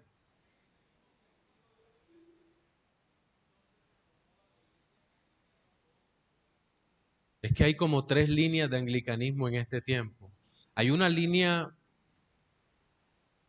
incluso que es muy seguida por nosotros, muy conservadora, que es la línea del finado John Stott, del finado J.I. Packer, de Merrill Tenney, y de tantos otros que uno cita con cierta frecuencia, hombres muy conservadores de pensamiento reformado. Y esa es una línea bastante seria. Pero también hay una línea bien católico-romana, que es mariana incluso, y hay una línea liberal. Por lo menos hay 3 líneas. Hay una línea liberal, totalmente liberal, en donde están más metidos con la política, están más metidos con los movimientos estos de ideología de género en este tiempo. Entonces, el anglicanismo también está en eso. Pero hay una línea conservadora que es profundamente calvinista, aunque sus iglesias no guarden lo que tiene que ver con la pluralidad de ancianos, se acogen a la confesión de fe anglicana de los 39 artículos.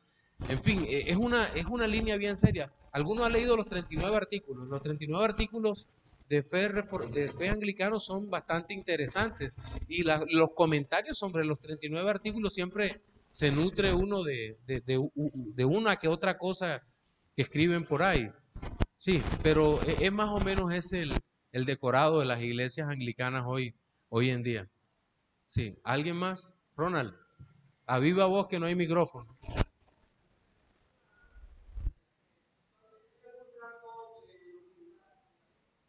Sí, de hecho, iglesias bautistas reformadas y otras reformadas hemos sido influenciados profundamente por el puritanismo, pero somos muy cuidadosos de tratar de no cometer errores que ellos han cometido.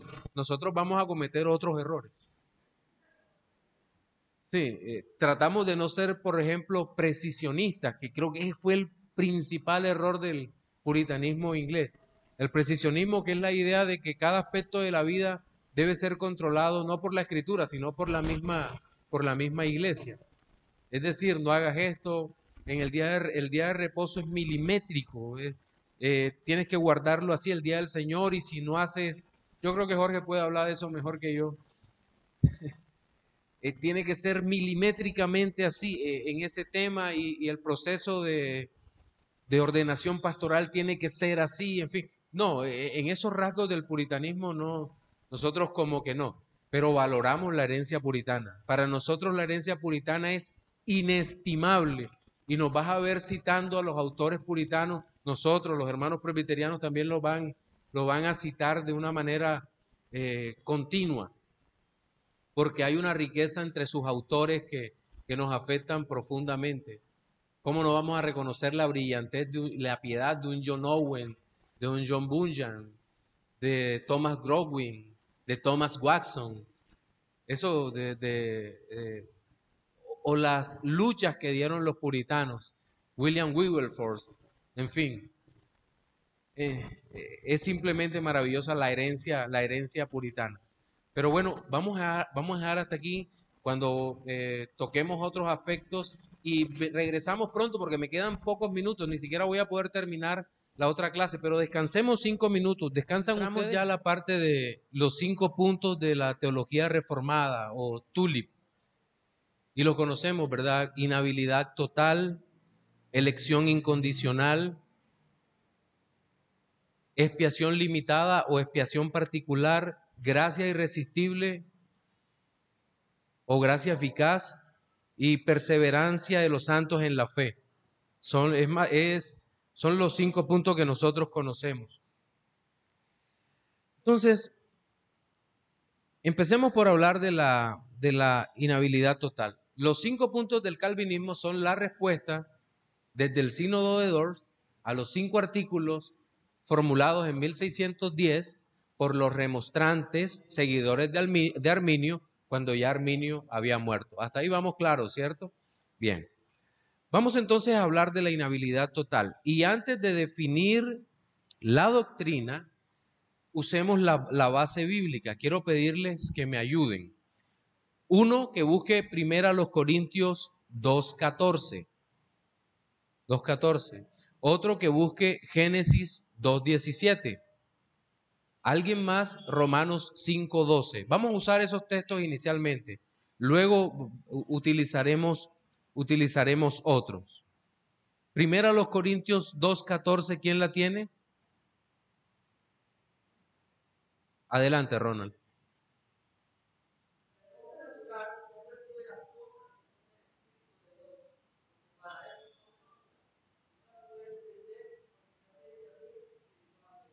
¿Cuál es el contexto de ese pasaje? El contexto de la sabiduría de Dios manifestado en la cruz a través de la obra de Cristo, ¿cierto?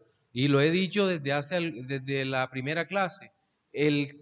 Toda la sección viene desde 1:18, primero a los Corintios 1:18, hasta el último versículo de primero a los Corintios 2. Y en esa parte, el apóstol Pablo hace una declaración sobre el hombre natural. ¿Quién es el hombre natural en esa parte de la escritura? Uno que es diferente al nosotros que expresa Pablo. Cuando habla de nosotros, habla de los salvos, de los regenerados, de aquellos que por la gracia hemos creído en Jesucristo por la fe y hemos sido salvos. Y la sentencia es clarísima sobre el hombre natural. El hombre no regenerado, el hombre natural, no percibe las cosas de Dios, no las entiende, no las puede discernir por una razón, porque para él son locura. Sí. Génesis 2:17, creo que esa es la cita, creo.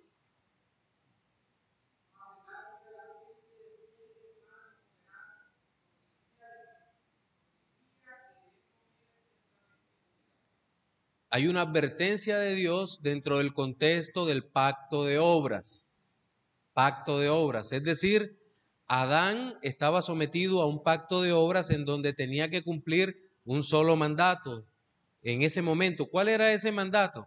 El mandato era no comer del árbol del conocimiento de la ciencia del bien y del mal, porque el día que comiera de ese árbol, ¿qué ocurriría? Moriría. La muerte, algunos dicen, comenzaría a morir para hablar de la parte física, otros dicen la muerte espiritual, porque murió al perder su relación con Dios. Pero ahí se ve un asunto inmediato. ¿Cuál fue el asunto inmediato que podemos decir o hablar de la muerte? La expulsión del Edén. La expulsión del Edén, por lo tanto, el fracaso en el pacto se manifiesta en esta parte con la salida de Adán del jardín del Edén. Es echado fuera, una muerte inmediata. Miguel, ajá. Romanos 5:12.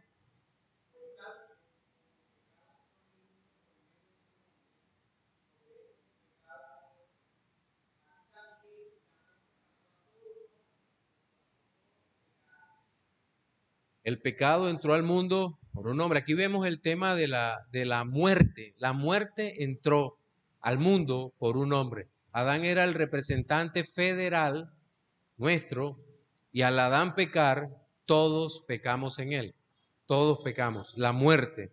Entonces, varias cosas. Hombre natural, que ha violado el pacto y por lo tanto ha muerto espiritualmente y ha sido expulsado de todos los privilegios de Dios, y ahora dice, la muerte entró al mundo. Vaya pensando en todo eso, porque la depravación total tiene que ver con este alejamiento de Dios, con esta pérdida de la comunión, de la relación del hombre con Dios, con la imposibilidad de regresar a relacionarse con Dios. Sigamos viendo la base bíblica. Segunda a los Corintios 1:9, y alguien más que por favor busque Efesios 2:1 al 3. Segunda a los Corintios 1, 9, Efesios 2, 1 al 3. ¿Quién tiene segunda a los Corintios 1, 9?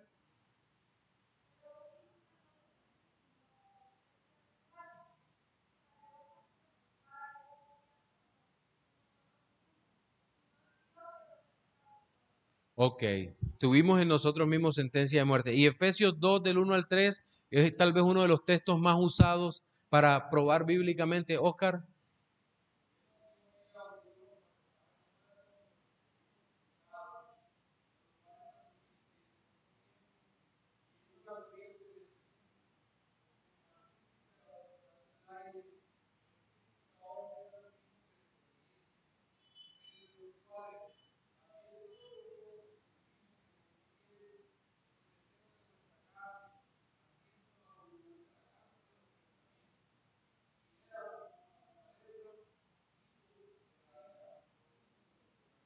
Miren cómo define acá, esto es muy gráfico la manera como Pablo escribe. Dice, Él os dio vida a vosotros, es decir, a los creyentes, cuando estábamos muertos en delitos y pecados. Es decir, los delitos y pecados se muestran como algo que domina un estado que no deja al hombre vivir. Es el estado de muerte espiritual. Pero el apóstol Pablo termina también diciendo que los que están en ese estado son hijos de ira. Mire cómo se va definiendo la depravación total. Muertos, hijos de ira, lo mismo que los demás, dominados por el espíritu de este mundo. Miren el ejercicio que estamos haciendo para ahora pasar a definir la doctrina de la total inhabilidad o la depravación total, como la llamemos.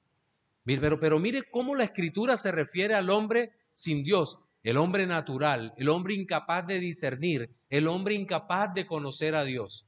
A todo eso, de todo esto, habla la depravación total. Efesios 2:12, allí mismo en el capítulo 2, y alguien más por acá que vaya buscando Jeremías 13:23 y Salmos 51:5.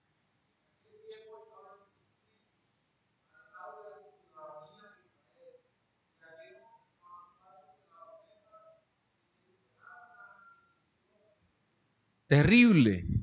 En aquel tiempo estabais, mire ¿qué tiene que ver con la depravación total? Estabais sin Cristo, alejados de la ciudadanía de Israel, del Israel espiritual, y ajenos a los pactos y a la promesa. Todo eso tiene que ver con la depravación total del hombre. Jeremías 13:23.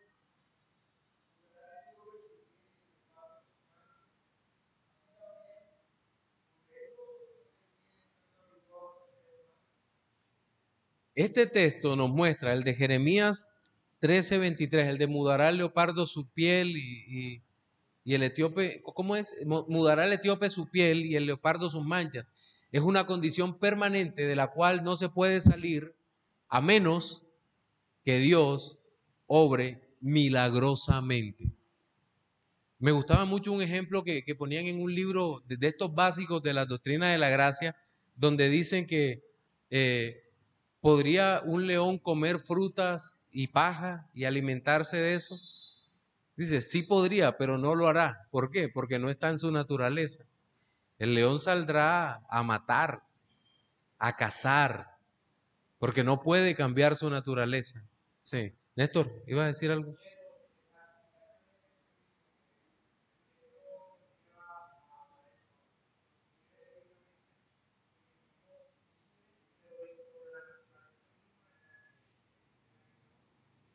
Sí.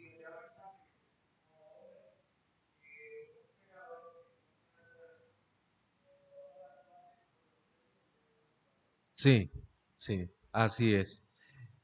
Salmo 51:5.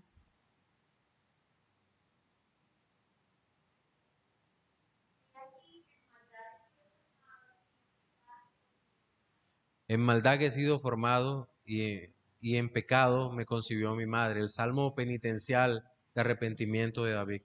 ¿Cómo se formula la doctrina? Bien, Esta doctrina se refiere al efecto del pecado y a la corrupción en la totalidad de la persona. Ser totalmente depravado significa sufrir de una corrupción que invade la totalidad del ser. El pecado afecta cada aspecto de nuestra alma, el cuerpo, la mente, la voluntad, etc. La persona total está corrompida por el pecado, o como decía el doctor R.C. Sproul, estamos corrompidos hasta el núcleo en lo que respecta a la búsqueda de Dios. No queda ni una isla de rectitud vestigial sin ser afectada por la caída. El pecado penetra cada aspecto de nuestra vida sin dejar restos de una virtud aislada. Alguien dirá, y es la pregunta que frecuentemente hace el no reformado cuando hacemos un planteamiento o una formulación de la doctrina de esta forma y le hemos dado todos estos pasajes. Dice, no, pero yo conozco gente que hace tal y tal cosa buena, que funda hospitales, sí. Tú dices, sí, hace eso, pero con relación a Dios no puede buscarlo. Y ahora vamos a ver el texto clave para esto, que es Romanos capítulo 3, del 9 en adelante. Bueno, ahora es un decir porque ahora no voy a poder hablar de eso, porque ya se nos está acabando el tiempo. Pero quiero que pensemos o que nos llevemos esto en nuestra meditación nocturna, ya antes de salir de acá, o durante nuestro andar hacia nuestro hogar. Y es que realmente el hombre, toda obra del hombre está dominada por su maldad. Todo lo que hacemos está dominado por la maldad. Porque la motivación de nuestro corazón, si Dios no ha llegado a nuestra vida, es movida por nuestro interés personal alejado de Dios. Todo lo que hagamos. ¿Por qué razón hace un filántropo una donación de millones de dólares? Sí, buscando reconocimiento de alguna manera, de alguna forma. Y alguien puede decir, no, pero es que hay unos que ni siquiera dicen que donaron ese dinero. ¿Y por qué lo hacen? Pues para sentirse bien. Pero no está la gloria de Dios de por medio. No está la gloria de Dios de por medio. No, pero es que hay unos que lo hacen por amor al hombre. Y eso es bueno porque es el amor al prójimo que se manifiesta. ¿No será más bien un espíritu humanista que ama al hombre por encima de Dios y hay un orden invertido en esa mentalidad? Yo creo que sí, que ese es el problema fundamental en el hombre. Ningún hombre, a menos que haya sido regenerado, actuará, vivirá, hará obras para la gloria de Dios. Todos los hombres tienen en su corazón, en su alma, una muy marcada tendencia a hacerlo todo para ellos mismos. Aún en el acto de amor y de abnegación más hermoso que puede hacer el hombre, que es el matrimonio. Y es muy triste cuando uno le pregunta aún a jóvenes en nuestras iglesias, ¿por qué te casas? Y la primera respuesta es, para ser feliz. Es decir, lo que importa soy yo. Cuando debería ser, ¿por qué te casas? Para ser un reflejo vivo de la gloria de Dios en esta tierra, una manifestación del amor de Cristo por la iglesia. Entonces, toda nuestra mente, hasta el momento en que Cristo llega, está corrompida por el pecado, por la maldad, y solamente cuando el Señor Jesucristo impacta nuestra vida de una manera poderosa es cuando empezamos a reflexionar. Y aun cuando Cristo ha llegado a nuestra vida, con tristeza debemos decir que el primer pensamiento que vendrá será un pensamiento depravado hasta que viene la corrección inmediata que hace el Espíritu de Dios en la mente renovada y decimos, estoy pensando mal porque mi pensamiento no está enfocado en glorificar a Dios. y viene la corrección inmediata de motivaciones. Pero de lo contrario, parecería aún que nuestras mentes fuesen dominadas por ese espíritu egoísta que hay en nosotros. Vamos a dejar hasta aquí, no les doy espacio para preguntas porque después me voy más tarde, pero guárdelas para mañana, anótenlas y espero nos vemos aquí a la hora que dijo el pastor Stewart, a las 9 de la mañana, si Dios, a las 9 en punto, y a las 9 en punto con nuestros hermanos que están siguiéndonos a través del Facebook. Vamos a orar.